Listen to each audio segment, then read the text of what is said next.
6 inch RCC beam, हा. हा RCC beam. आता जो कॉन्क्रीटचा पोर्शन दिसतोय मधला आरसीसी बीम. ओके, आता हे आरसीसी बीम म्हणजे काय असतं, त्याच्यामध्ये काय जातं? ह्याच्यामध्ये आपण स्टील टाकतो, हा. म्हणजे 8 mm चं स्टील, स्टिरप्स वगैरे असतात रिंगा. जसं आपण आरसीसी मध्ये बीम वगैरे कास्ट करतो, त्याच्यामध्ये स्टीलचं रेन्फोर्समेंट असते, तशी रेन्फोर्समेंट आपण करतो आणि त्याच्यामध्ये M20 M25 कॉन्क्रीट टाकतो. हा. आता ह्याची गरज काय? हा.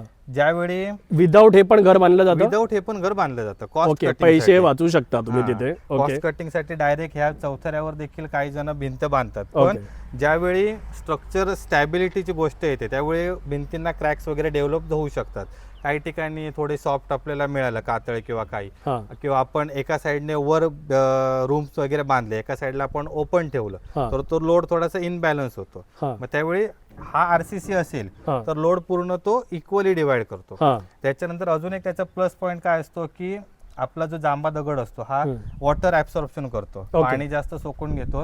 त्यामुळे ही ओल आहे ती अशी चढत चढत साधारण पावसाच्या पट्ट्यामध्ये रूमच्या बॉटम पर्यंत आपल्याला त्या ठिकाणी पकडलं जातं. पेंट वगैरे आपला खराब होतो. कॉन्क्रीट ज्यावेळी तुम्ही मध्ये टाकता मग त्यावेळी ते चेन ब्रेक होते आणि तुमचं वॉटर सिपेज वरती जात नाही. ओके, हा, त्याच्यामुळे हा इम्पॉर्टंट असतो कॉन्क्रीट. पण जर तुम्ही हे नाही केलं तर अगेन तुम्ही पैसे वाचू शकता.